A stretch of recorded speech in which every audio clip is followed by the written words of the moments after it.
Okay, we're here. We always do this at the center. Once a year, we mark the sort of the celebration of International Women's Day. And as you know, the day originated out of a tragedy, out of the deaths of a number of working class women who died in a fire at the Triangle Shirt Factory in New York City. But I also think that it's an international because, in fact, we still have women dying in their workplace and being discriminated against and assaulted and injured. And so I think in many ways what we're doing is sort of remembering that the work that we do crosses academic boundaries, and many of us are engaged in social justice projects and also working across sort of transnational spaces. And so I think it's an important moment to just recognize that workplaces, as dangerous and as anti-feminist, there are also workplaces that are quite supportive, that are places of safety, protection, that are spaces of creativity and compassion, diversity and acceptance. And we all want to work in and make sure that other people work in those kinds of spaces. We also want to talk a little bit, because we've noticed in the Valley that there's a generational shift happening. Many of the avant-garde feminists who founded the women's studies and gender studies entities here at the 5 institutions have or will be retiring, although one never retires. If you know Joyce Bergman, for example, at UMass, and many others. Jean Grossholtz, who has an office upstairs, and she's writing her memoir. She couldn't join us today. But in any case, some of the questions I thought would be interesting to raise within the context of the work you're going to talk about, the work that you do, is sort of what are the conditions under which we, and who is we, work? What are the challenges facing particularly emerging scholars and activists in the face of new modes of virtuality, of digital technologies, and also assaults on sort of intersectional identities, if you think of the new law in Uganda, for example, the anti-gay law. And what are the relations between and within generations? And is this term itself a construction that reinscribes sort of a neoliberal sense of progress, that you have those that are older, or they're of use to a certain point, and then they're no longer of use, and then the younger folks move up. And so this idea that there's this vertical rise of power and of knowledge, and so in what ways do we work against that within feminist practices? So I want to stop there. So these are some of the questions that I wanted to raise, and of course I'm sure many of you have experiences or questions that you want to raise. I wanted to then thank our 3 participants on the roundtable, because they basically were coerced into volunteering to be on this roundtable. And because they were one of the first to step up and talk about their work, so I asked them if they'd be willing to do this in sort of a more, take a little bit more time to talk about their work. They don't really need an introduction, but some of you are new to the center, so I did want to introduce in the order that they will speak. And our first speaker will be Professor Mari Castañeda, who's right here. She's associate professor, no, full professor. Well, associate professor. So I'm associate right now, but I'm going through the full. Okay, professor. that's what I thought. All right. Okay. Talking about It's shifts. Good. Okay, good.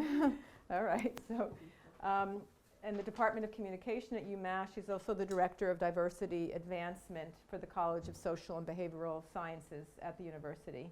And her research includes studies of digital media and telecommunication policy, Latina ethnic media studies, and global communications. And her work does, I would say, promote engaged scholarship and aims to address inequality, power, community voices, and the role of intersectionalities in shaping media and cultural spaces. And I'm assuming you wrote that. It's from your bio. I think it's a wonderful way. Yeah, and she really does it. And she's co-edited her recent work, which I think she'll probably be talking about, Mothers in Academia, which is right here. She's also written on soap operas and telenovelas in the digital age.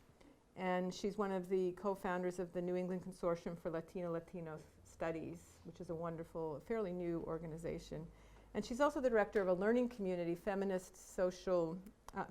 media justice community, learning community, which we helped support. And Bernadine is also a member, and Claudette Claudine is Claudette, I got it right the first time, is also a member.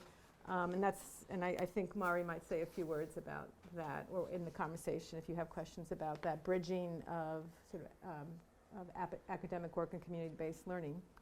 Our second speaker, Ginetta Candelario, is Associate Professor in Sociology and Latin American Latino Studies and a member of the Women's Studies program at Smith College. And she works on Dominican identity issues and the history of Dominican feminist activism. She also teaches in the areas of race and ethnicity in the Americas, Latino communities in the United States, and Latin America and Latina feminisms.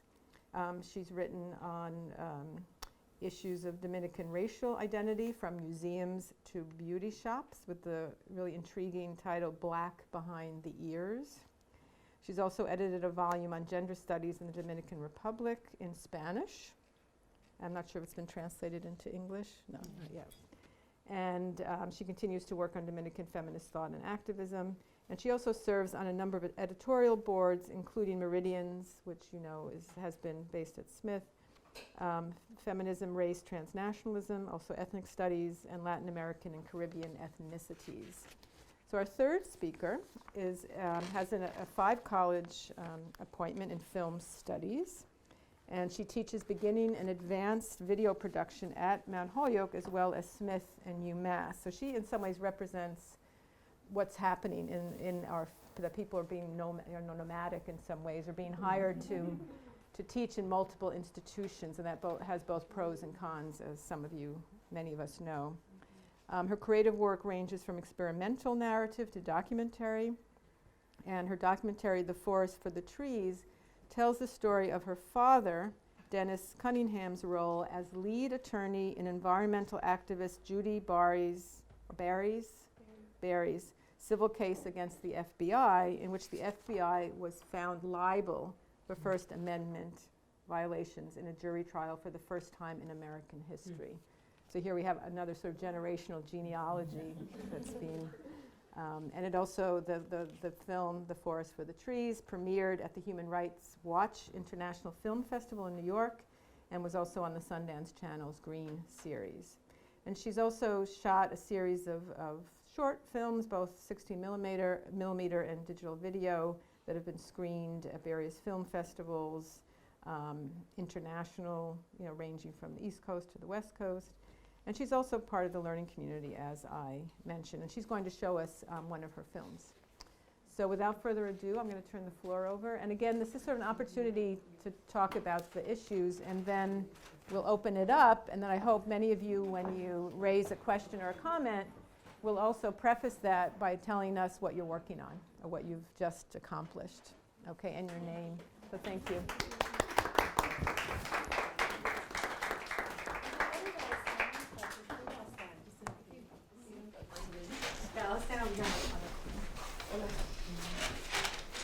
So thank you everyone for coming out on Friday. Can people see me?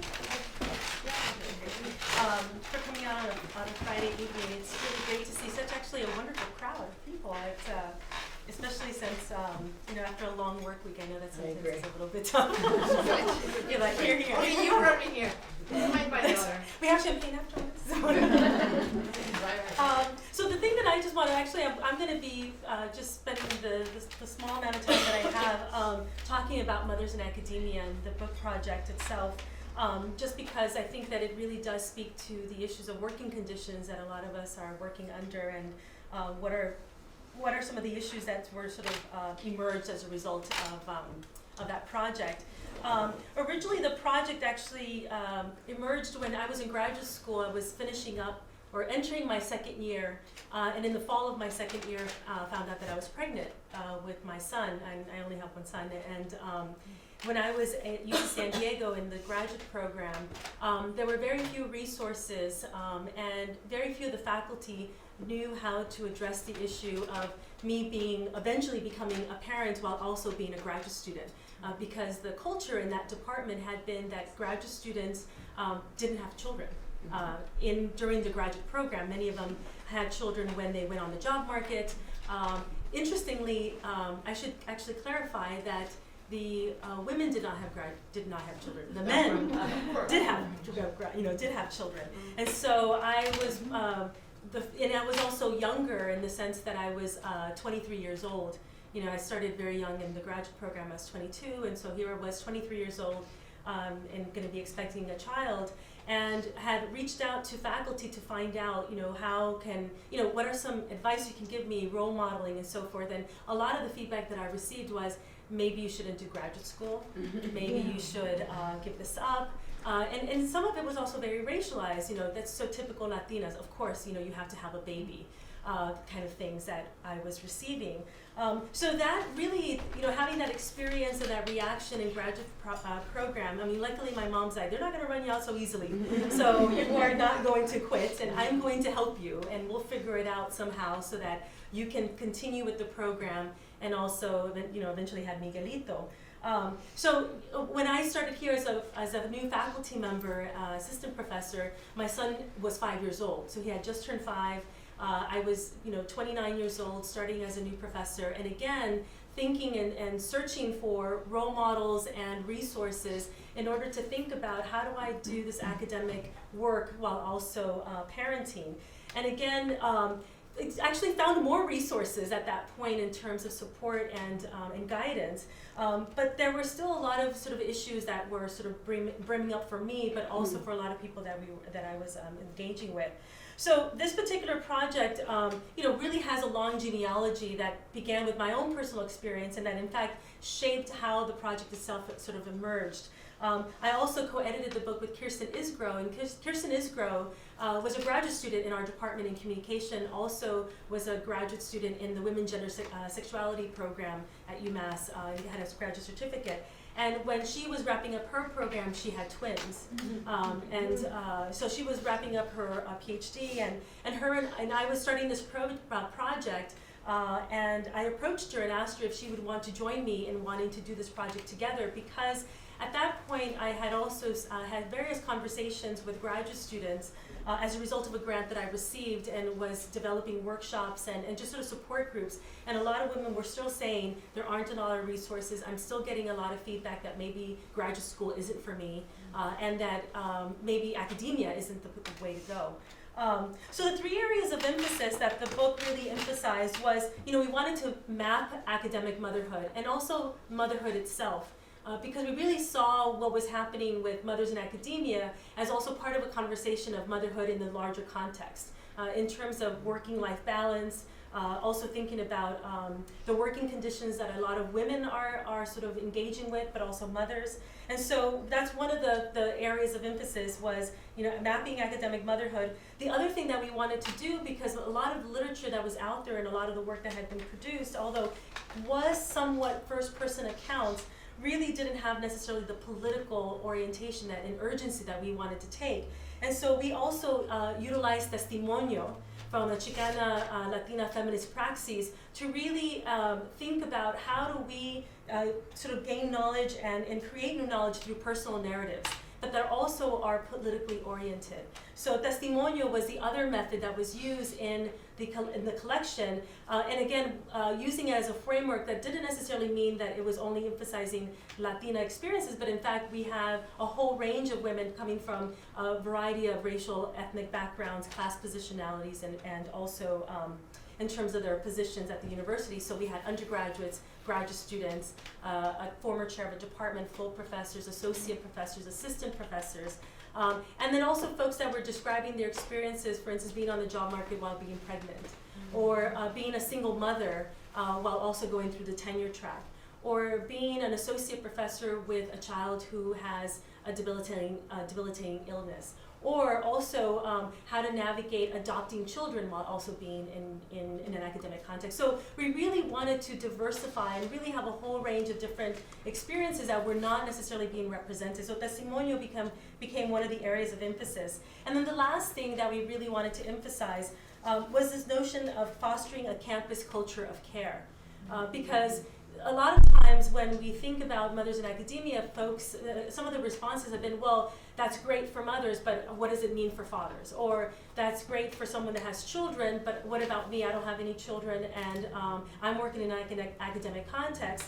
And so how do we address the fact that increasingly the expectations in university contexts are rising and everyone's being affected? So it's not just simply mothers, but it's also the variety of both students and staff and faculty that are also being affected by these rising expectations.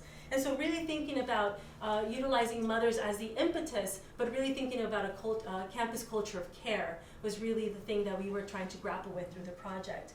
And in some of the findings that we had, throughout the variety of the chapters that were written, were that nearly 50% of the workforce in higher education are women.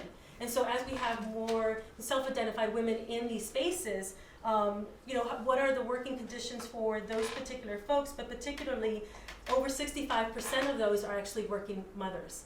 And so the fact that there's a lot of caretaking that's happening within college and university campuses that are oftentimes not being acknowledged and not being sort of looked at more carefully. The other issue is that there's still gender disparities, marked gender disparities that are affecting faculty positions and staff positions, students, alternative family formations that again are not necessarily being accounted for or even being necessarily always examined, which then creates a chilly climate for women within an academic context. And we really found that for mothers in higher education, it was really much more compounded for women of color, particularly those that were including extended family members in their homes, or also were single parenting circumstances. So for instance, my mom, while I was pre-tenure, she would come out in the fall to help me take care of my son so that I can teach my classes, and she was also helping me care for him. But I would actually bring her to class with me as well. So I would bring her to class, she would be in my office, and I think she's the only mother that anyone's ever met in my department. I don't think we've met any other moms, in there. And at first I think that there was they were very happy to meet her and so forth, but it also seemed a little bit strange. Folks were like, your mom is here. And sometimes in classes, one time I brought her to a large lecture that I was giving, and as I'm lecturing, she's doing caller response. She's like, I see, mija. She's like responding to the lecture, and but it was interesting, but just because students said, it was amazing to see your mom in class, because oftentimes we see faculty as these disembodied folks that don't have families, that are not also sort of have real lives and so forth. And so that was the other piece, but also the reality that I needed my mom to help me in this process. That oftentimes is not always necessarily accounted for. And then the last piece, that in terms of the critical issues affecting mothers in academia, is that campuses still have very minimal or no policies that support scholar parents. So again, these conditions then create a leaky pipeline for a lot of scholar parents, but particularly for mothers that are then at most risk, or even students. So recently I've been doing a lot of mentoring of mothers that oftentimes are thinking, I think I'm going to maybe get off the tenure track or not continue with my graduate program because of the fact that there's very little flexibility or policies that really address the conditions in which I'm working under. So those are sort of three of the sort of main critical issues that we were grappling with the project. And so we wanted, again, use testimonio as a way of knowledge creation through narrative. So the two main points that we wanted to sort of emphasize through this project was that lived experience as a basis from which to discuss issues. That lived experience is meaningful, it is important, and that a lot of us are having these experiences that do, in many ways, speak to these broader conversations that we're having. And so how does the lived experience become an entry point into having these broader discussions? The other issue was testimonio as a scholarly production and political praxis. So that testimonio is not something that is simply about telling a story, but that in fact it aims to create counter stories that underscore the power relations, identity formation, and complexities of culture and lived experience. And really utilizing that methodology as a way of really uncovering and creating new epistemologies by bearing witness is one of the first sort of ways that we really emphasized in the project. Also how Testimonio broadens space for community and alliance building, so that we can see the ways in which students are also engaging with these issues. Undergraduates, for instance, in the process of the project, many of us came together from all these different universities and colleges, but also from these different positions. And we also had a staff member contribute a chapter to the book, because oftentimes staff is completely invisible in these conversations about mothers in academia. They're oftentimes not even included, and yet there's lots of staff members who are also parenting in our campuses. The other thing that Testimonio sort of allowed us to do was to make visible the invisible experiences of historically ignored groups, and again, mothers as being part of that, but also the type of mothering that was taking place by the women that were being represented in the project. And then lastly, it embodies a consciousness that is rooted in feminist principles for intersectional equity and justice. And so really Testimonio became a really important tool for us for uncovering the issues that were sort of happening for the various different contributors to the projects in itself. And so therefore it challenges dominant frameworks, it diversifies analysis of academic motherhood and parenthood, and then argues for the need to rethink policies and practices. And it really also generated spaces for conversation about, again, the conditions that we were working under and the changes that have happened, over time, so that the increased expectations of tenure and promotion, and actually, we were just having this conversation right now earlier, that, the kind of tenure expectations that are required now, many of our senior colleagues did not necessarily have those expectations before. Or even as graduate students, the kind of graduate expectations that now are sort of expected, where you need to have several publications and lots of teaching experience, was not necessarily the expectation when many of us went through graduate school, or many of our senior colleagues. And so how has that shifted then the ability to operate in those spaces, and also in terms of parenting?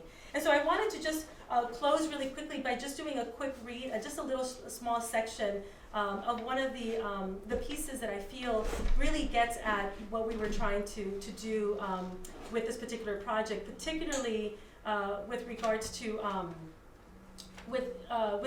pointing to the larger sort of frameworks in which we're operating under. I have it right here.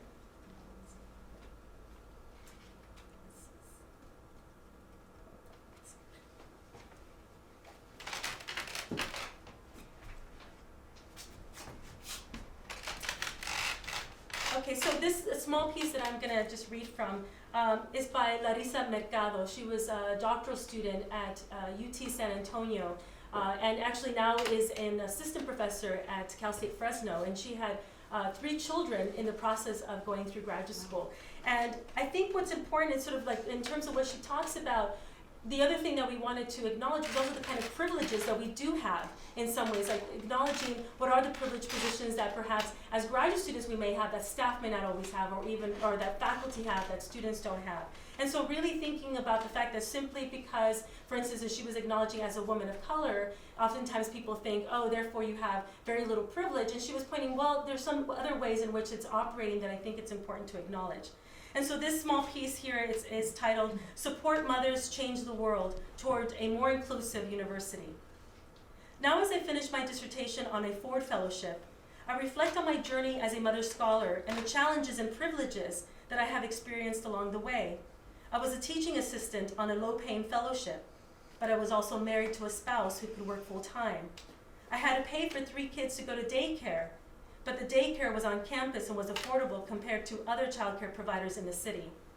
I heard distasteful comments from students about my pregnancy and my role as a mother, but was wholly and fully supported by a department that encouraged my research and worked with my delivery date to ensure that I can continue to teach and stay on the fellowship.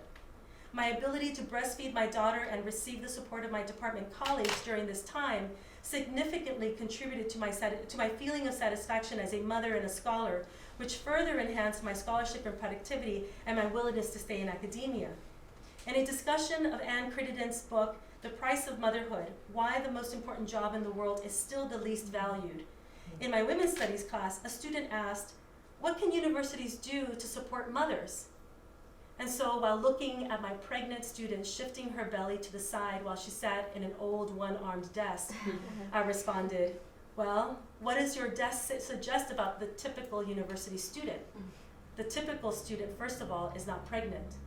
The physical terrain of the university, the desks, the lack of diaper changing stalls and pumping rooms, the absence of high chairs and dining areas, spatially and environmentally marginalizes mothers on campus, if not completely rendering them invisible. Professors or class policies that allow for little flexibility for making up missed classes or assignments, especially when children are sick, or when a woman has given birth to a child, further oppresses undergraduate mothers and graduate students as well. Universities that support their mothers and fathers by acknowledging their presence in positive ways will enable their student mothers to construct strong maternal identities that will empower them not only in their homes, but in the classroom, and it is hoped at society at large. So this is just like one small piece of this larger collection in which we were really trying to use the lived experience of the authors by also pointing to these larger sort of structural, political, cultural, and political conditions in which we were operating in order to really demonstrate that these issues are not just simply I have to operate them on my own, but in fact speak to these larger sort of experiences that many of us are experiencing. And the other thing that's been really fruitful about the book project is that in fact there's been a lot of women that have contacted me that are not in academia but are working in social work or even in community-based organizations and activist work and saying, actually, what you're describing here is a lot of what we're experiencing here as well. And so it really sort of points to the fact that this is not just something that mothers in an academic context are experiencing, but I think mothers in larger contexts as well. Thank you.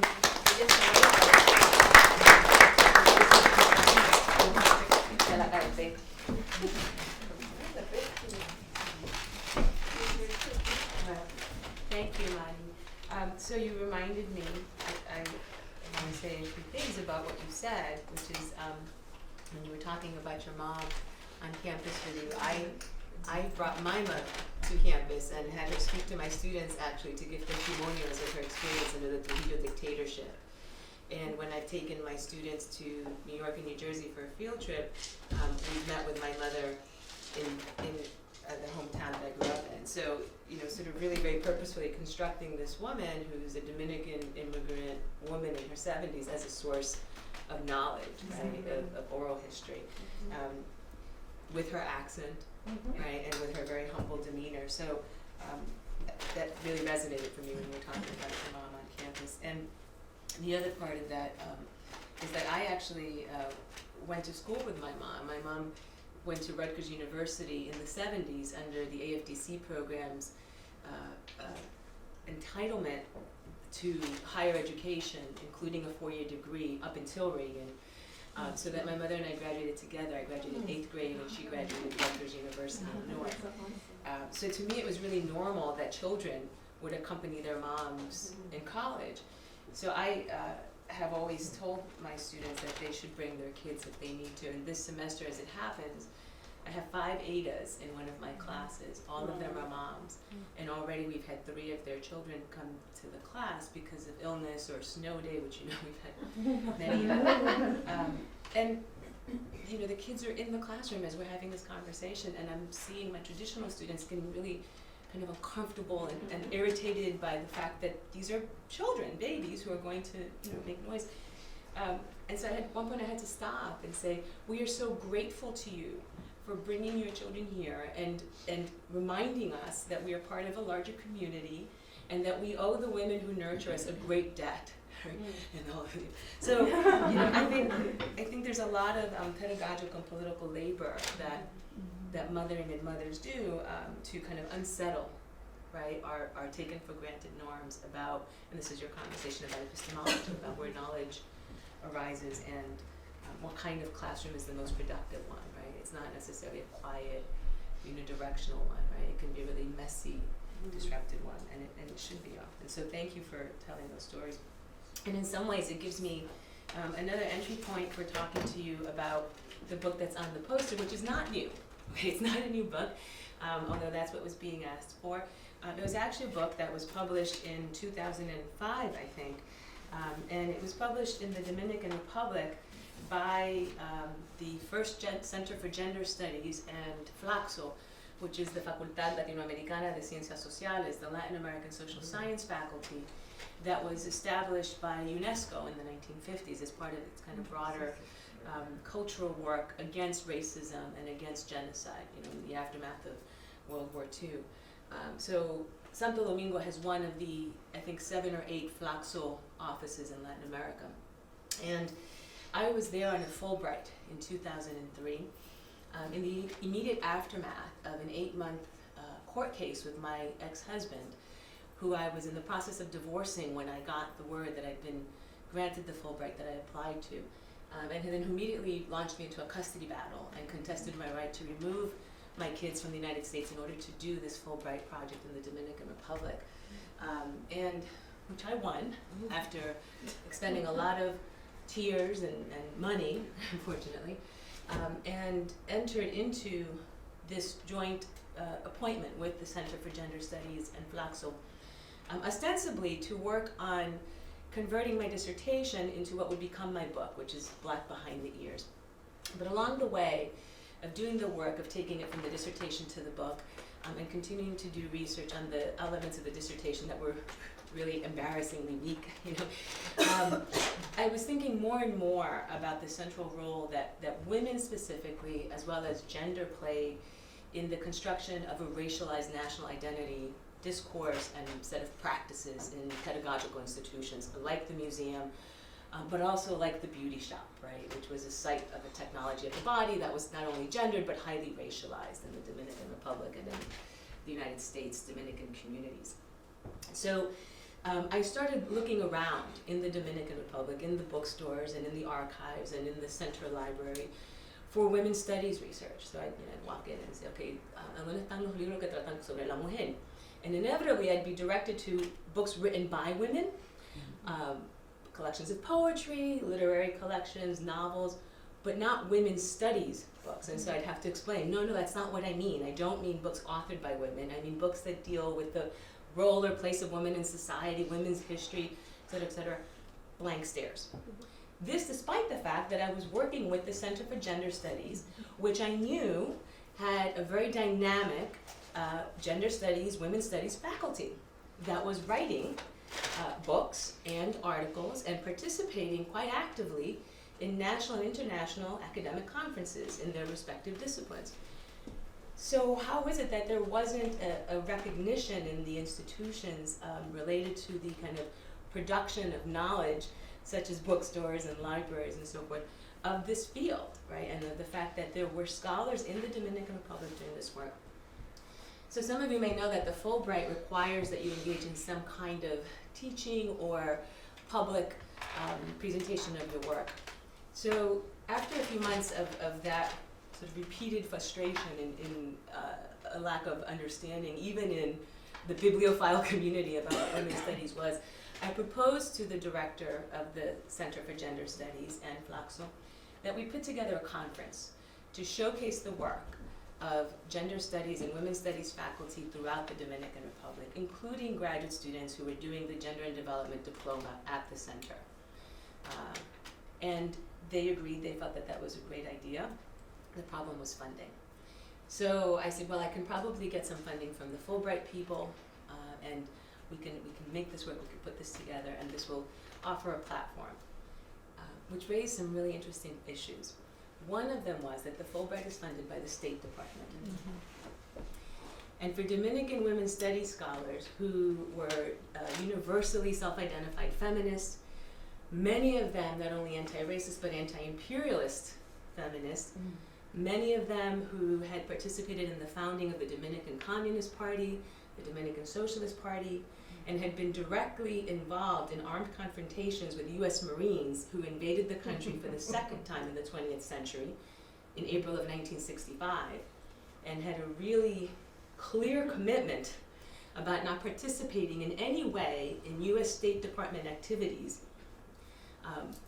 almost put the kibosh on the whole conference, because they said there is no way that we are going to accept funding from the source, from the belly of the beast, that has been responsible for so many of the social ills and the social injustices that we are working so hard to address as scholars, but also as activists here. It's a pretty good argument, right? I should remind you, by the way, that I'm also the daughter of a Dominican woman who left because of U.S. foreign policy in the Dominican Republic during the Trujillo regime, returned in the 1960s when I was born, and had to leave again because of the aftermath of that invasion, having set up the second unofficial dictator, this time Balaguer. So I understood both personally and intellectually and politically what they were saying, and I in fact had struggled with the implications of applying for and accepting a Fulbright in light of that.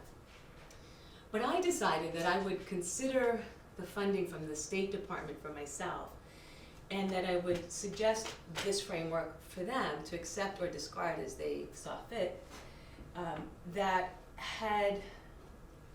I had first encountered at the Smithsonian, which was the argument around decessioning, taking back the bones that were stolen from our ancestors' graves, right?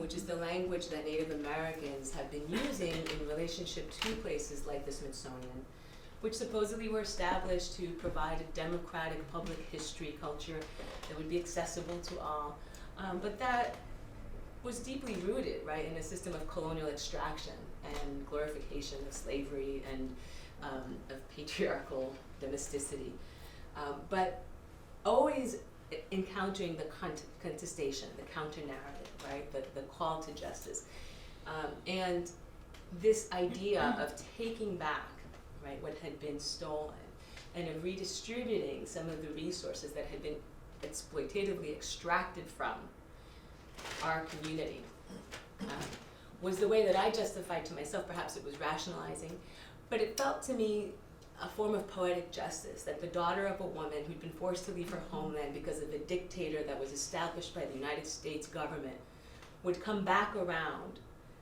back home, right, in some ways, to help narrate the story of those communities and to offer a perspective on what Dominicans were thinking and saying and doing that didn't pathologize them, that didn't exoticize them, but that honored their truth, right, in Black Behind the Ears.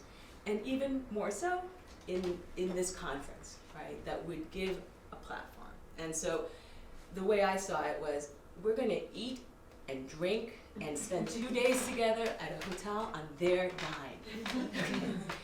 And we should do that, and we should leave something behind to show for it, because otherwise it's just ephemeral, right? Otherwise it's dust in the wind. And that is what Miradas Desencadenantes, which was a title that I did not select. It was suggested by the head of the Center for Gender Studies, Lulu Contreras, who was one of those folks who was arrested for confronting directly with a weapon in hand some of the Marines.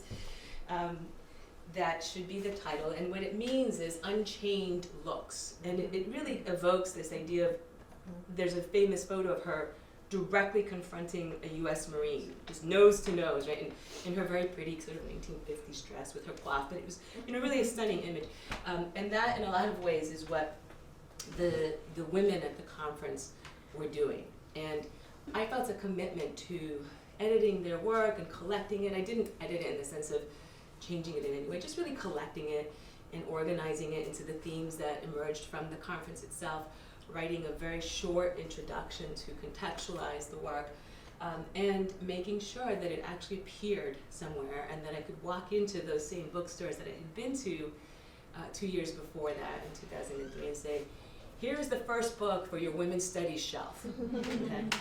And here are the others that have been produced by the Center for Gender Studies that you're not carrying. Those should all be here. Make some room.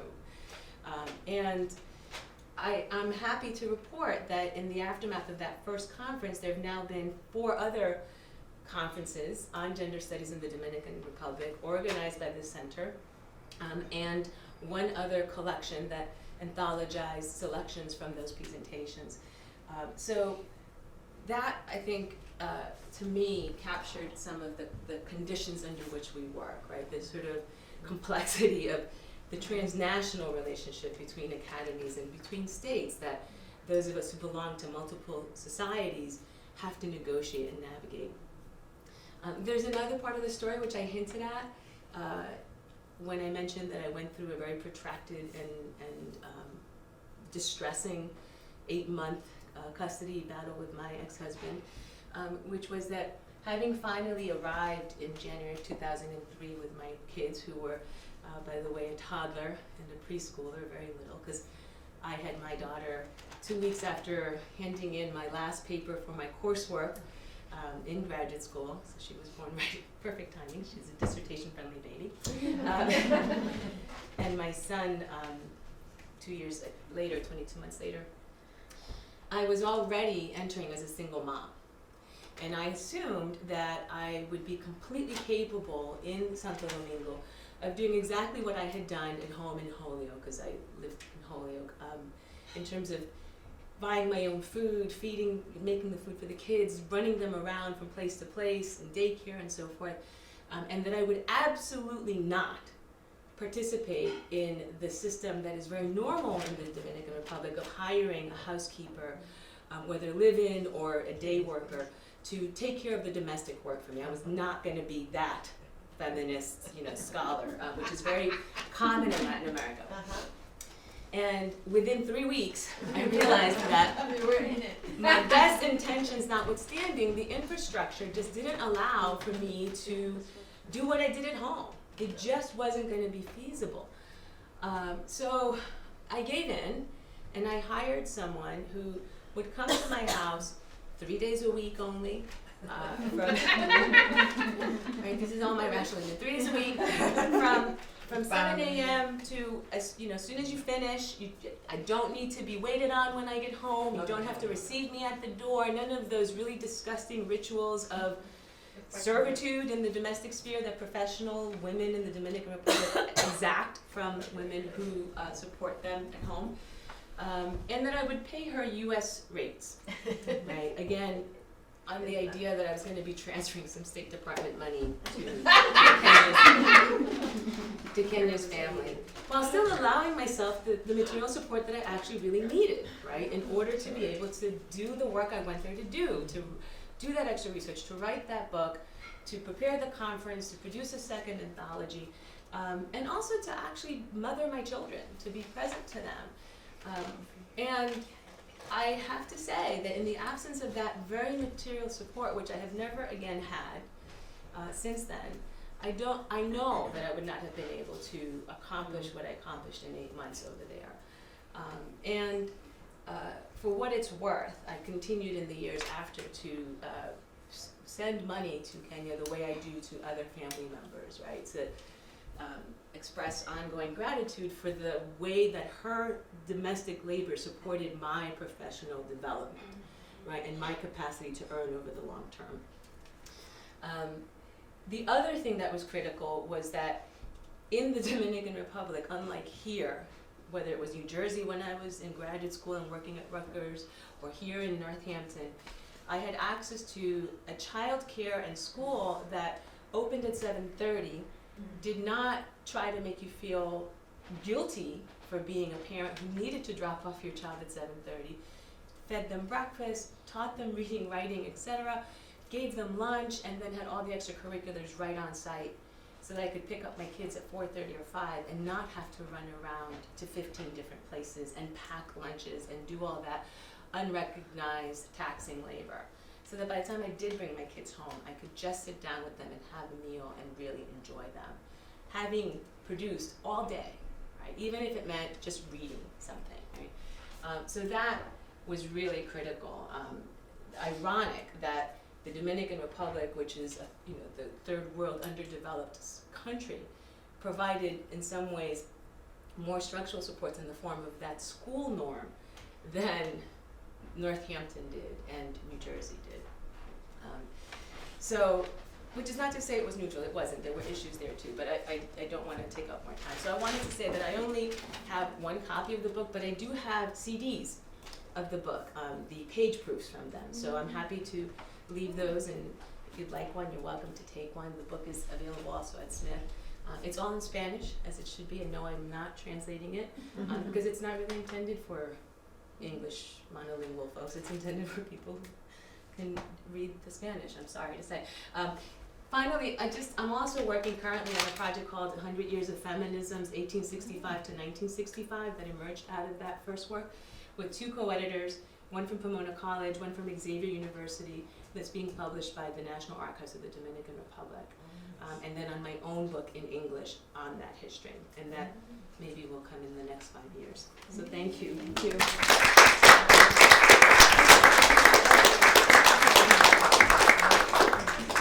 Musical chairs. Hi everyone.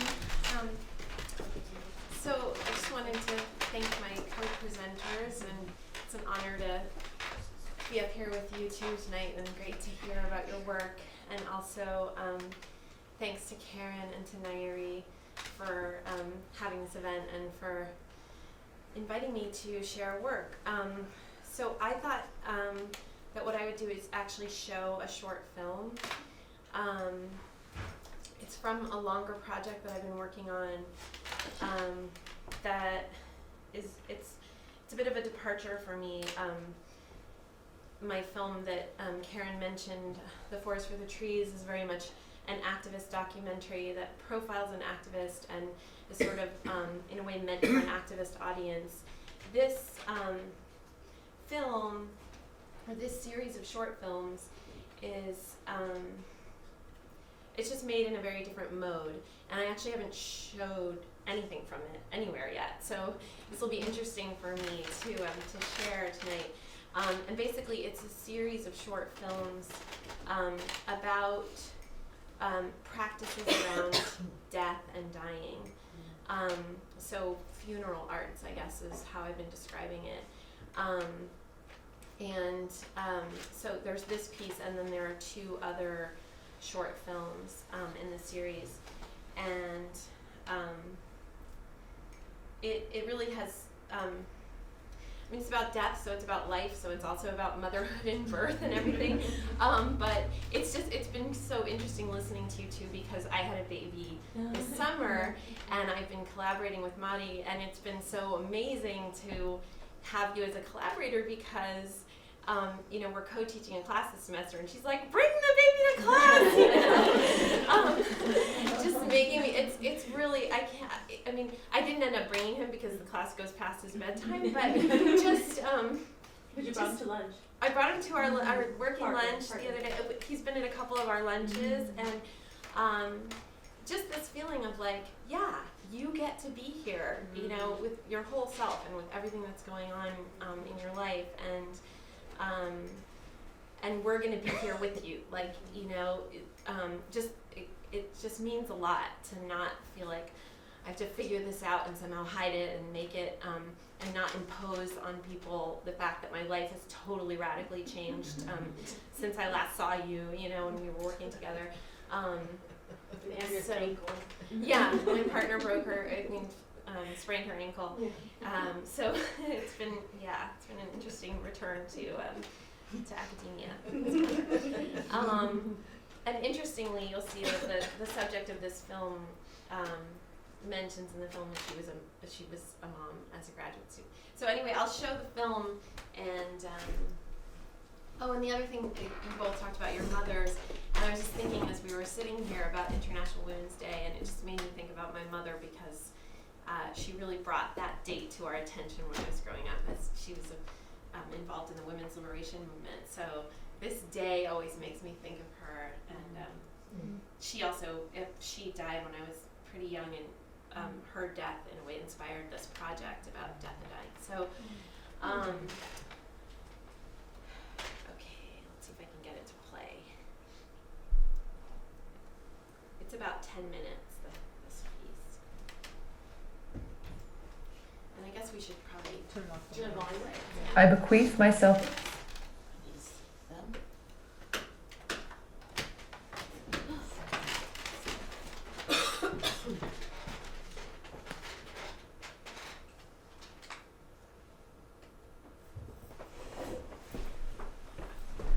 I bequeath myself to the dirt to grow from the grass I love. If you want me again, look for me under your boot soles. That's Walt Whitman.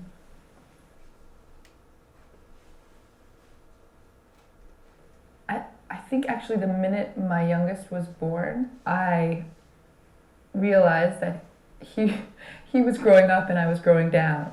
Like, we were on different parts of this trajectory. I mean, babies, every minute you're aware that they're getting older. When you're 30 years old, you might not notice every single second, right? But with babies, every single minute you see them growing older. And then you remember at the same time you're growing older. I told you that was a good idea. And then I put all the stuff. Look at all this candy. Also, when having kids, you're holding this tiny living being in your hands, and they're super fragile. They're also not fragile, but you sort of realize that they're mortal, you're mortal, and I think I just got hit right in the face with it, like, you're gonna die.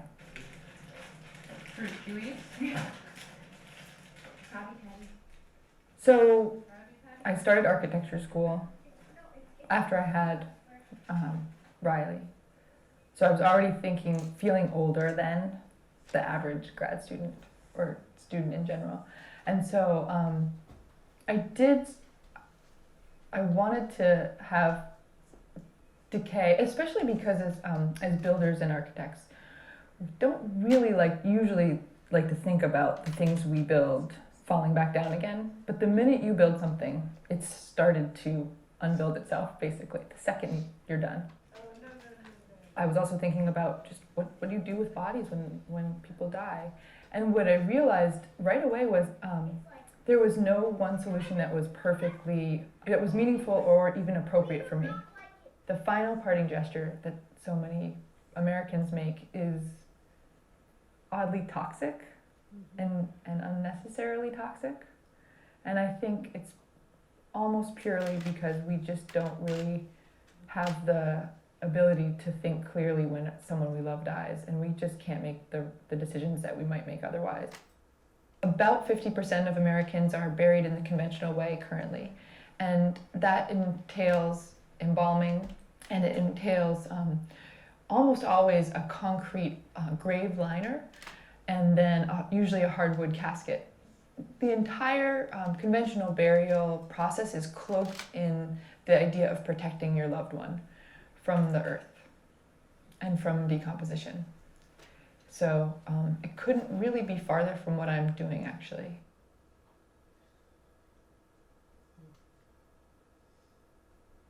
The rendering industry, which would come and take your horse away in a cart if it died and make some soap out of it, has gone away. And if you're a farmer and you have a couple of livestock that die, or if you're a farmer and you have 100 livestock that die, there's not a really good way to get rid of those. And so farmers were just tossing them on the back 40, or they were burying them in shallow graves, but not somehow that wasn't working out, not sure exactly why.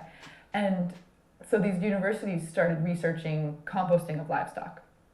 And it's called actually static livestock composting, because the key is that you don't have to turn the compost. In your kitchen compost, you've got food scraps and you've got some kind of carbon material, which would probably be like brown leaves or something, and you have to turn it to get the process to work. With static composting, you're not turning the pile.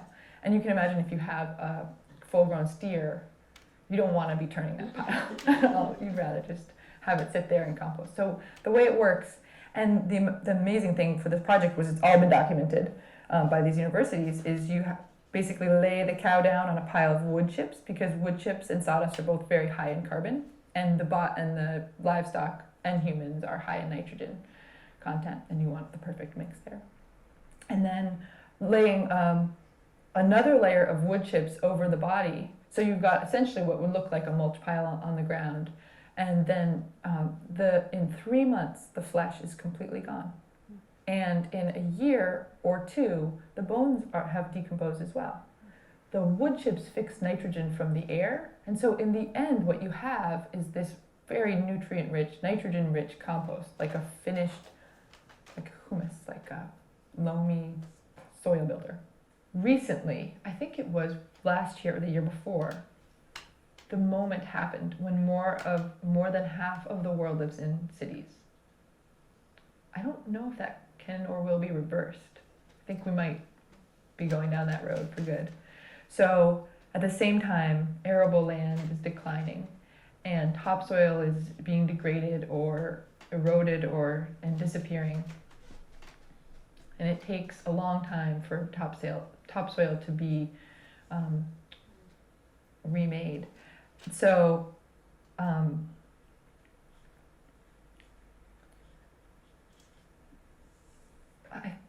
in a lot of ways, this project addresses both of those issues. The basic concept is that there's a core that's built of concrete, and it's about 2 feet thick and about 4 stories tall. And this core contains a process of decomposition. And bodies are laid in at the top under a layer of wood chips and sawdust. This whole 4-story core is filled with this material. And so as bodies are laid in, the wood chips and bodies decompose and compact and settle. And at the bottom of the core, first you'd have a rotary screen that would screen out any non-organic materials. And then a screw conveyor that would push the compost underground and out to daylight. The neighborhood would come and take away that and bring it to their community gardens. It's really supposed to be folded back into the city. Unlike a cemetery, this process is continuous. So the core is processing bodies through and creating soil building material. And there's never a point where the core is full and you're done and have to move on and build another one. Every 2 days a new body goes in there, then this size would process about 200 bodies a year. And that would be about neighborhood scale, about 1/7 of Manhattan.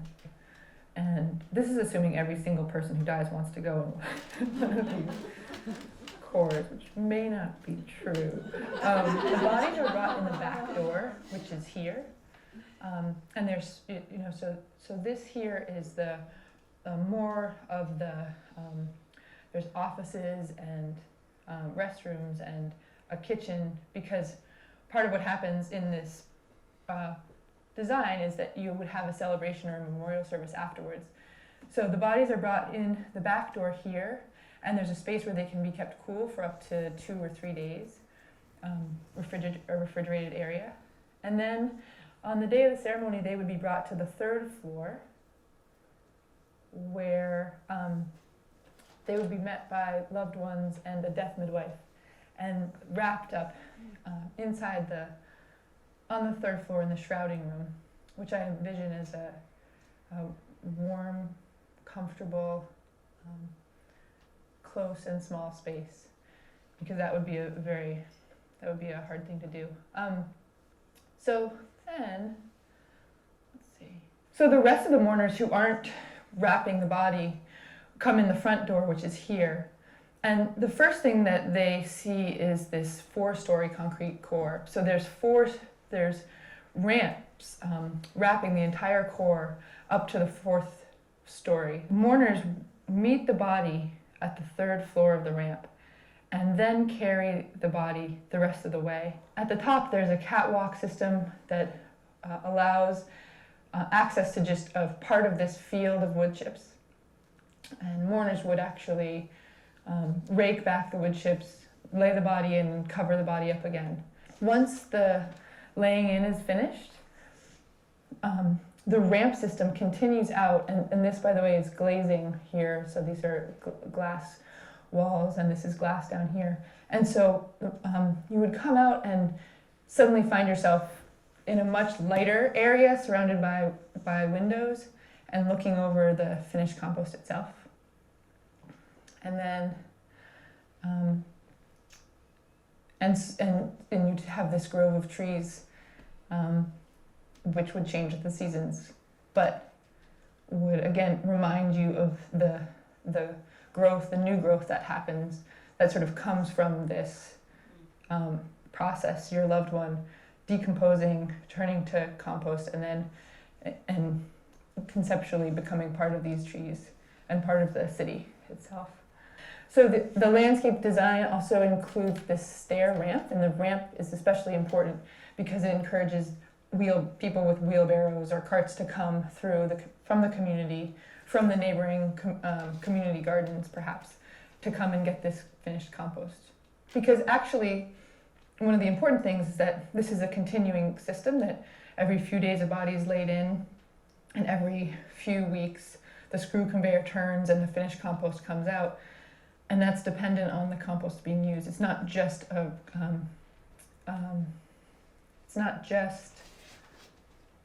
the word?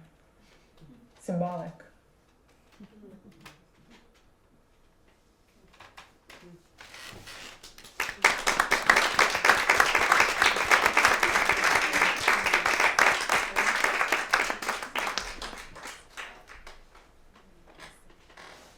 Sign me up.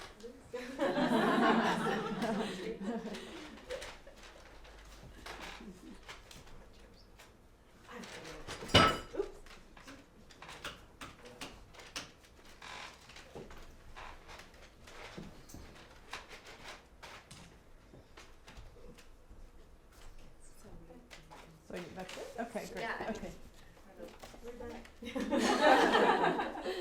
You know, I'm in light of the time, but I think I know that some of you may have questions, and I know some of you may need to leave. I know Mari needs to leave at 8, so maybe you want to come up here and just, rather than try to have, you know, a conversation among the three of you, maybe just open it up to, is that okay? Yeah, Yeah, 'cause like folks might have already. And then, Just questions with feedback. yeah, or questions or comments. feedback, or, I mean, what struck me is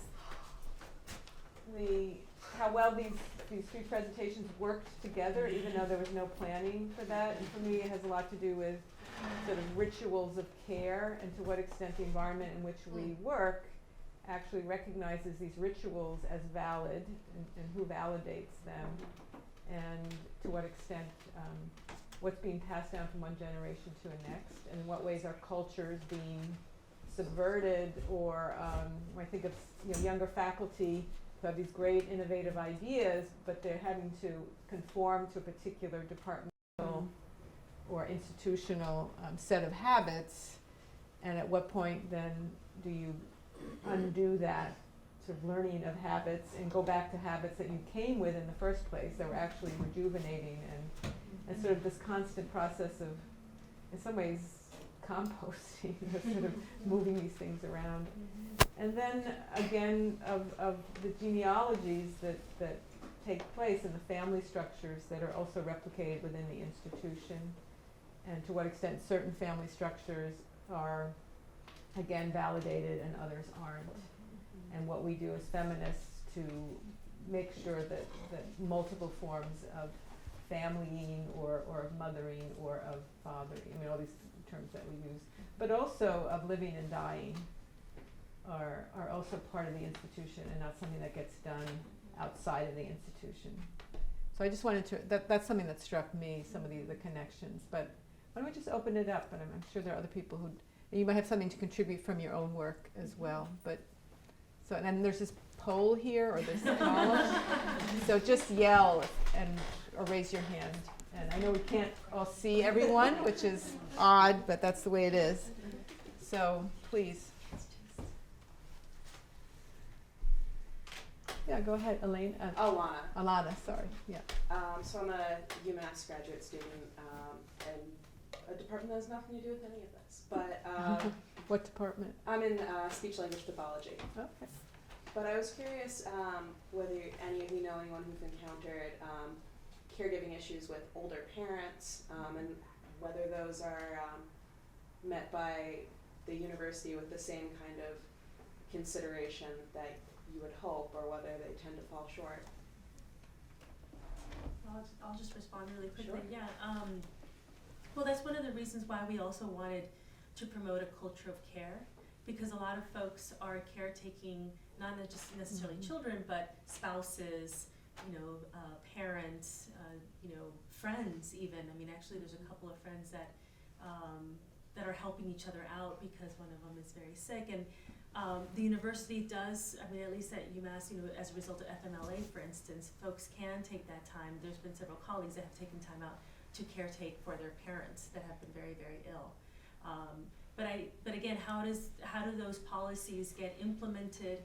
How do they get used? There's also a lot of, again, going and speaking in various different places, there's also a culture of fear that affects people's ability to use the policies that are in place. So even though there may be something that's already set up, people feel that I can't take that policy or I can't use that time because then they'll assume I can't handle it all, or that I can't, that I'm going to fall behind in my work, or that obviously I can't call on other people to take care of this issue. So I think that it's definitely multi-layered, that even when policies are set up, sometimes the cultures, local cultures and cultures within institutions sometimes also generate a sort of feeling that maybe it's not a good idea to take this. And this happened when I was in California in the fall.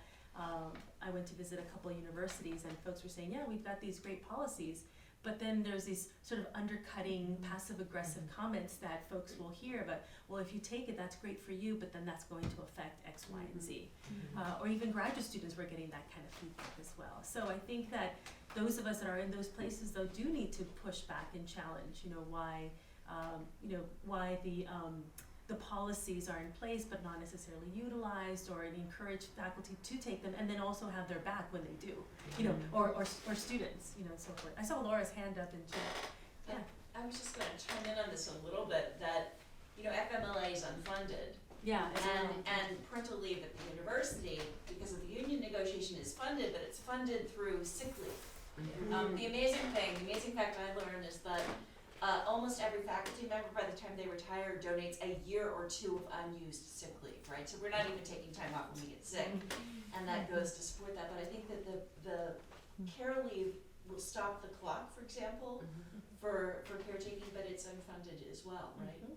And there isn't even, I think you can get some of the funding if you have to take care of your mother very quick, but Very quick. very well. The issue we pushed for on this is that you have about 9 months or some time to know if you're going to have a child, but somebody breaks their hip, you get the phone call that night, right? It's very quick, and so but I don't think it's funded. And so we have these policies, but we also don't. Yeah, exactly. Could I chime in too? But I think this is one of the benefits of bringing your mother to work. Because when you bring your parents to work, everybody sees them and they become a human being. And when they get sick, and I had this experience myself, when they get sick, people are much more anxious to help because they know that person, they care about that person. And it's the same parents or children, I would say. Just say your name. Kathy Sharkey. Can I just pick up on something that you said, which was you used the word impose.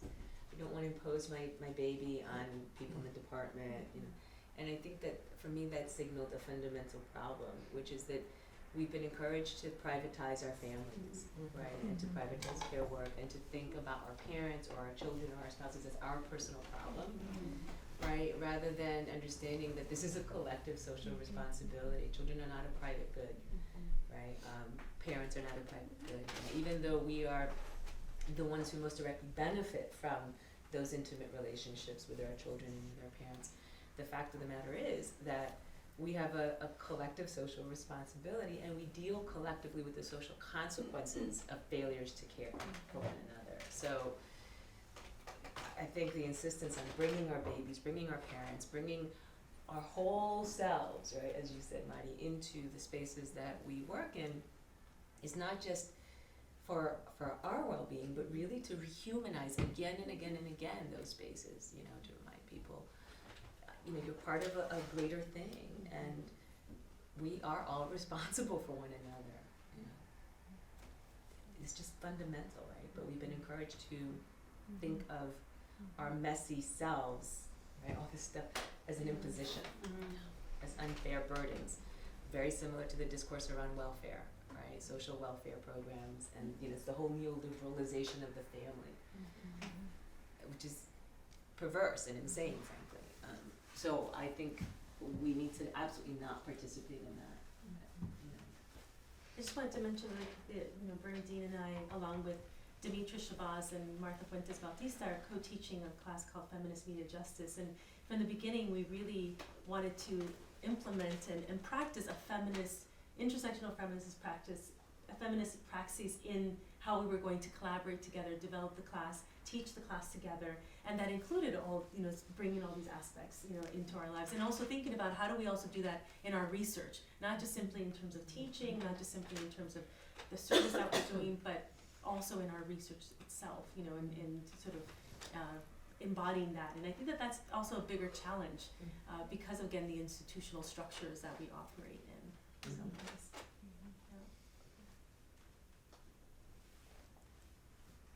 Carrie. So you mentioned that in graduate school you had children, right? I had the really fortunate experience of having my advisor, my thesis advisor, get pregnant at the same time I did. So we were together, and I never felt embarrassed. I always felt like I had compassion. She was going through some of the same struggles that I went through, and I wonder how, if we actually hang in there, survive, and persist in academia, the degree to which maybe the environment might change, because there are people that went through it, that empathize, and now I have also 2 students in my reproductive justice class who have babies, and this winter has been horrible because of the weather, and they're sick all the time, and I really have a very deep compassion for it. I mean, I talk to them and I'm having flashbacks, right, to those moments where my kid's sick and I have to do this and I have to do this, and they're little petri dishes, but I get sick. So, I don't know, maybe just living through this, we're being humanized, and we're humanizing each other, and, I mean, I'm a sort of optimist, but maybe things will change. So, but I felt very lucky to have my dissertation advisor go through it at the same time, because that made me realize that, I could do this. So. I think also the other issue I was just going to mention that I think it's also important to think about, that at the same time that there's challenges, certainly there's opportunities, with an academic context, but there's also so many women that don't have that same kind of context in which they're working and raising children and so forth, that don't have the same compassion by folks that are, even if they have children themselves, are not necessarily compassionate towards the employees that are in those spaces and so forth. And so really thinking about how can we shift that narrative and that practice, because it seems to be getting worse, from what I can tell, for all parents, but particularly if you're, coming from alternative family formations, and not even alternative, they're becoming just part of what it is, but they're seen as these sort of different forms that I think we need to push back in some ways as well. I think in some respects, when you mentioned the private, the imaginary gap between private and public spaces, because our private spaces are completely infiltrated, and through technology as well. I mean, the idea that wherever you are, you're reachable, wherever you are, you're online, and email 24/7. 24/7. So even the rest, I mean, just having a short rest, and so I think that's also built into the structure now, because there is this dissolving of rest time, and some cultures have Sabbath, or some cultures have a time of rest, and I think that's what I also observe. And I don't even have children, but just sort of the exhaustion, the pure exhaustion of being on call constantly. And I also think in terms of gendered, attitudes towards the invisible labor that many of us do, and some men do as well. I mean, I don't want to essentialize it, but I think that to me is the other issue, and I think it's also true in places that are not highly modernized. I mean, I think there are also in rural areas, sometimes there is no access to tech, or in some global spaces where on the one hand there is also total access because of phones, but certain people have access and others don't. So some people have access to medical knowledge because they have a phone and they're hooked in, but other people aren't. So again, creating another forms of divide that affect women in particular. So I think it's, we want technology for some reason, but on the other hand, how to push back. And we model for our students. I mean, our students, if they get a note at 4 in the morning or 3 in the morning from us, they're sending them to us and expecting some response.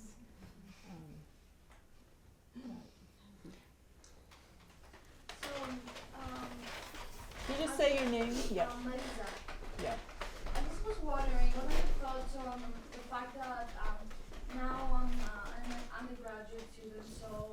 I'm talking with my friends, and always the idea of, oh, I want to have a career, or I have to want, or I want a family. So what do you think, why do you have to choose? Do you think, like, I'm hearing all these really nice stories of working with gold, and I feel that that is a very, that's a privilege, because people feel that they have to make a choice. So are you gonna be a career woman, or are you gonna be a family woman? So what are your thoughts on this? And maybe other folks also have thoughts on that too. In the 1970s, there was a commercial for a perfume called Anjali. You know, remember the Anjali woman? Because I can bring home the I baby. think Anjali fried up in a pan. Yes. And it was this, kind of consumer selling of the, you can have it all if you just never get any sleep. And it was really problematic though, because it was and actually it's related, I think, a lot to the mommy myth now too, which was that yes, you can have a professional job, because we don't ever question, like, can working poor women have children and jobs? Like, that's just sort of taken for granted, right? We're talking about the professional woman. But that if you're going to also be a mother, then you have to engage in hyper-parenting, and you have to look really thin and sexy, both while you're pregnant and while you're mothering, right? Which was kind of the new version of the Anjali woman that I grew up with. And, I think what happens is that you have to work really hard to, keep in mind that those frameworks are what are being sort of pushed on you, while still sustaining a commitment to all your life projects, right? To having multiple life projects, and often simultaneously necessarily, because there is a finite window on, your reproductive years, and often on the years of the career trajectory, right? So I think the idea really is thinking more about how, it's not, one of the things I was saying in my class the other day was, every single act that we do can have multiple meanings depending on the ethos with which we do it, right? So sex can be sensual, or it can be pornographic. So, mothering can be a source of your exploitation and oppression as a female body, or it can be tremendously empowering and enriching. Work can be the place where you are being super exploited, or it can be the place where you are actualizing a life. So it's not the thing itself, right? It's the conditions under which we do the thing, and the ethos with which we do the thing. So, I don't know if that answers the question that you're asking, but Laura has something to add. Can I just comment just a little bit? In 1943 we had a National Child Care Act. And we had workplaces where if you worked, you could pick up a hot dish on your way home.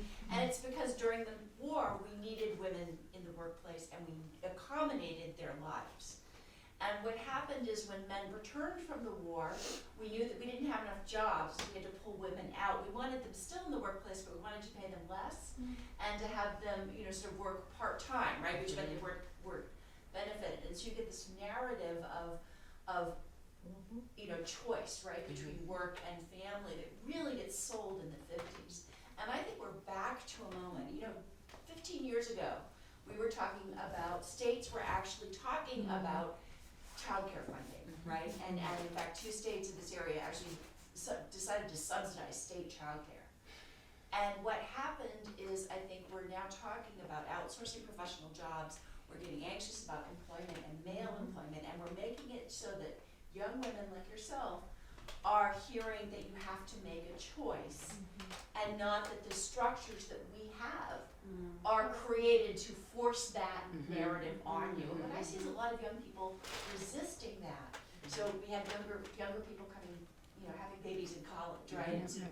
And challenging that structure, but I don't think they have the we're so sort of subdued by these structures. We don't have the anger and the narrative about how unjust it is, that this is where we're living. I think that's exactly right. Yeah, Titi. You say your name. Sorry. My name is Uditi Sen. I teach at Hampshire College. So I was thinking, 2 things struck me actually. One kind of coming more from kind of a transnational context, because we're coming from the Indian context. And the other one, it seems to me like what we're talking about is not just, motherhood in the workplace, but the isolation of mothers per se. Like, the kind of this tremendous narrative towards, nuclearization of families, and therefore, the burden is placed just on the nuclear family. And I've been seeing this in conferences, right? So, a lot of my friends have recently become mothers. So now when we plan to go to conferences, we are kind of booking Airbnb flats, right? And then we can, take turns about, minding the baby. And then of course, and people were like, well, you'll go insane. I'm like, yes, I'll go insane if the baby starts screaming. I think nobody can go insane for 24 hours. I think everybody can go insane for 3 hours at a time. It's sustainable. It's not sustainable in a hotel room. It's sustainable in an apartment. And the pushback and the judgment, even, from young academics is incredible. And that is not about the workplace. That is about this narrative of whose responsibility is the baby. And it's it's the nuclear families and then it's the mothers. So I kind of feel like it's that social narrative which it then comes into the workplace, or which the workplace can very easily harness.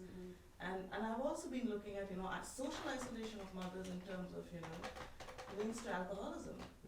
Frankly. In terms of what? Links to alcoholism. And the use of drinking skyrocketing because you cannot go anywhere. Right? So all you can do is kind of open one glass of wine, and then next it's like it's 2 glasses, and then it's 3 glasses, because you're tired, you're exhausted, there's the community will not step into, it's your responsibility. So there's also an embarrassment in terms of asking whether it's your responsibility. So I've kind of really been seeing this in my friends circles. So I kind of feel like like those linkages beyond like beyond the workplace into kind of this the pervasive culture of this nuclearization, and connected to that, like in terms of here I'm kind of outing my kind of own kind of class position, and in terms of talking about mothers, like I think we stand the risk here almost of kind of looking at single carers or queer parents as the model, and not really looking at that where mothers, you are kind of often dealing with heterosexual relationship where there's a tremendous pull for mothers to follow. And that is the husbands, and that is where the choice, because if you have 2 careers, and that is where the choice element I think really comes in from, in terms of still the patterns in terms of age difference have not reversed. On how many relations do we have where the woman is ahead in the career than the man? And that basic fact has not shifted. That age differential has not shifted. So related to that, like it's in our generation that we are really negotiating this in the Indian context. And I was talking to a friend of mine saying, and here I completely outed my own class position and blindness. I was like, I think our generation is the first who's dealing with this, and we don't have any models really.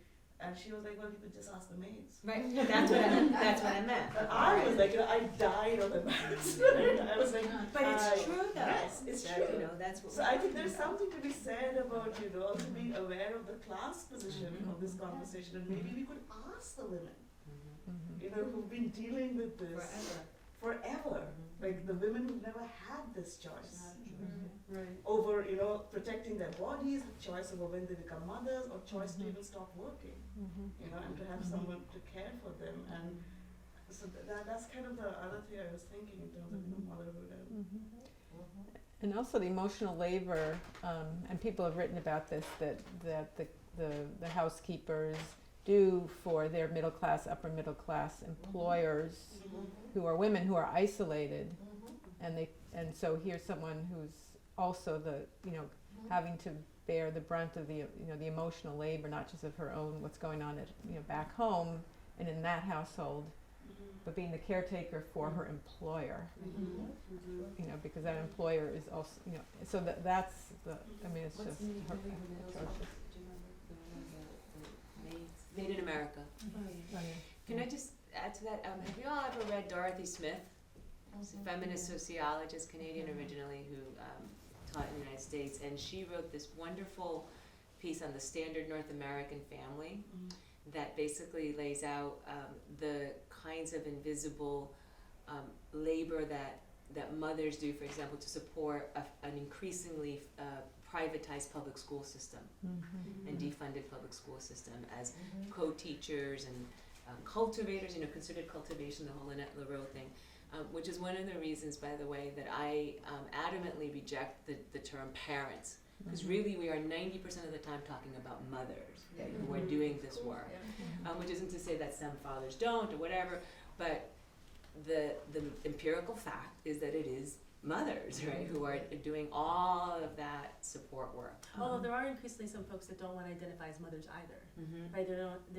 There's a movement towards using parents just simply because folks that don't identify as mothers or fathers, and so that in terms of But I gender worry identity, about that because the materiality of of female mother, labor. Yeah. So. I Yeah, think no, it becomes completely. invisible. Yeah. So Naomi and I did this con last year. We Naomi Miller, who's in English at Smith and studied women and gender, and I co-directed a con institute on mothers and others. And there was a lot of conversation with the then director of the con, Rick, who's my colleague in sociology, about well, maybe we should say parents and others. I said no, we really mean mothers and others, and not wanting to create a false equality. There isn't, in fact, a real equality in what's happening, and we're not going to make it happen because we discursively pretend it's there. The other thing, Yeah. I mean, the other We're thing not gonna say it related to that is that also, one of the things that was important in this book project too is that there's also this assumption that because you're a faculty member, you're all sort of equal, right? That everyone's coming from the same class positionality, and that's clearly not the case at all. So that in fact there's also a lot of first generation professors that are also sort of grappling with, how do you doing this, in a very different context than the one not only they grew up, but their parents also were sort of And without the kind of hidden resources that our colleagues exactly, have. the hidden resources, Right, the hidden exactly. trust funds, the hidden third generation faculty member, like all that stuff that isn't necessarily visible right front, but is there. Yeah, but it's assumed that you are obviously from the same coming from place. there, because how could you be in that position, in a way, which is not the case at all, yeah. Okay, so I think we'll end. So thank you.